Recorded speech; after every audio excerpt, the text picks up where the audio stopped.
Yahya peygamber ala nebiyina ve aleyhissalatu vesselam bir gün iblisi örttür, şeytanı. İblis şeytana aydıptır, inni uridu en ansahaka. Ey Yahya diptir, ey yaş oğlan sana nasihat edeyim diptir.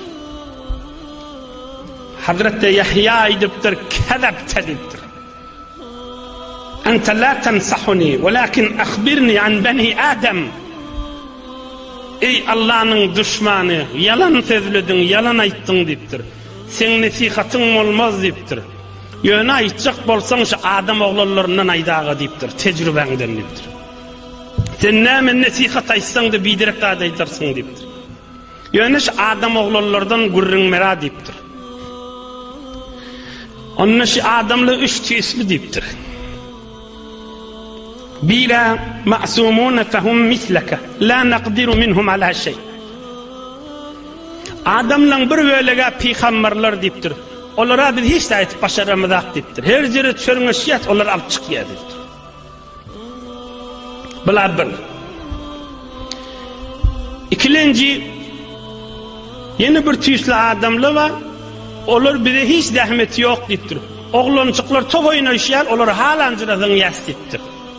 Onlara şeytan gerek değil diptir. Öldür şeytan bolluğlu diptir. Aynı topyalı içi yerli adamlar, burnu yerli adamlar, ya pulunma, ya yankı atlanma dip. Fakat menlik isperler diptir.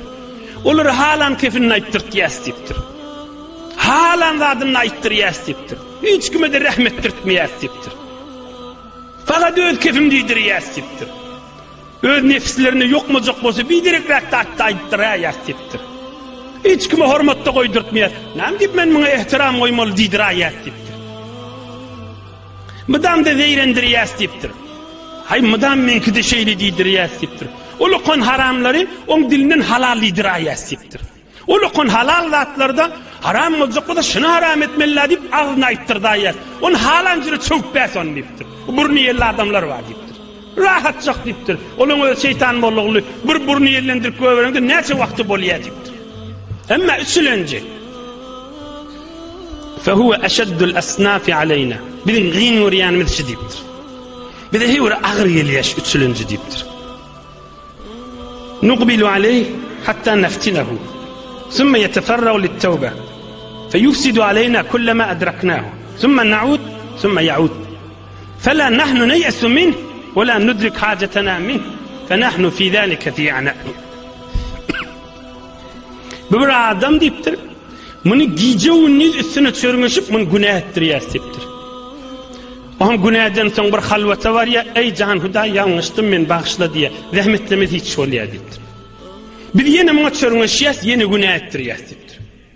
Bir yeni bir azan iştiye, mescid görüyor, Kur'an görüyor, vaaz iştiye, nasihat iştiye, ey can huda ben bağışla diye diptir. Bir yeni min günah ettiriyaz diptir. Bir yeni günah ettiye yeni de hudaya min bağışla diye diptir. Bir de minna naumit bulamadak diptir. Yönü maksadımıza da yetemedak, bir de ağır geliyen süvölük diptir. Biz mina günah ettiriyaz diptir. Hudayın rahmeti kan yeni hudaya min bağışla, beni kafinden ayırma dip dileye diptir. Ey cemaat şudur şu mana görünler üstünden geçip varıyaz. Ay mena kan günah ettim hudaydan utanıyan, hudaydan utansın şu tövbe girmelle. Şeytan vasvas ettiği da sen hudaydan utan dip. Hudaya men bağışla dip, utansın estağfirullah karrağa aytmalla. Günü 77'ge cayva diğerleri hak gurrunda, son Nebi-i Ekrem aydıptır. Kimi? Peli salim, bidar günü va günah etmedin. Yani yanlış ya, haydip bilenak, bay vaqdeştiye bir tofor oğlanlar aydiya da, ağlayas doğa edip diye yeni yanlış bir şey günahını ediyas diye. Şeytana allanıp, şeytanı mingdişe allanıp da tövbesini ekberamasın. Allah Allah diyemesin ekberamasın. Estağfirullah diyemesin ekbermesin. Şudur şunu dünyadan ötüküsse kıyamatta adamların gruhundan girecektir. Ay ocunu tovan maskar ettiğin mulyaki diyse biri ol yüreğine yalansılık bolsa şeyle. Yüreğine bidar günü var, yankıyanak yalvarıp hudaya men sakla men nip duran adam ol päli salim, ol Allah'ın dostu, ol çın musulman adam. Ina ak gurrun açıklandı da. Ina niyeti salimlik, ina hamaniyen yankı gurrun aydeyin, iblis ayağına kalk gidiptir da, ve men yalınşardım, men becerek iş etiptirin diyam olsa, yo ol pälin ütküdüp bar ya. Aydiptir fereştelerin ahında girip, şuna can inip ütküdü men şun başına var deyiptir. Gödü päli harapta. Şu näme çıkarı olmalı, o sana nämesin çıkarı olmalı. Migir mesul mi? Migir sen sorulacak mı şu arada? Sen özün menen Hudaýyň arasynda uğurlamalılar. Allah bilen araň nurly salim etmeliler. Hudaý bilen sen öz araň dogurlamalylar. Bu sen özüň sorulacak.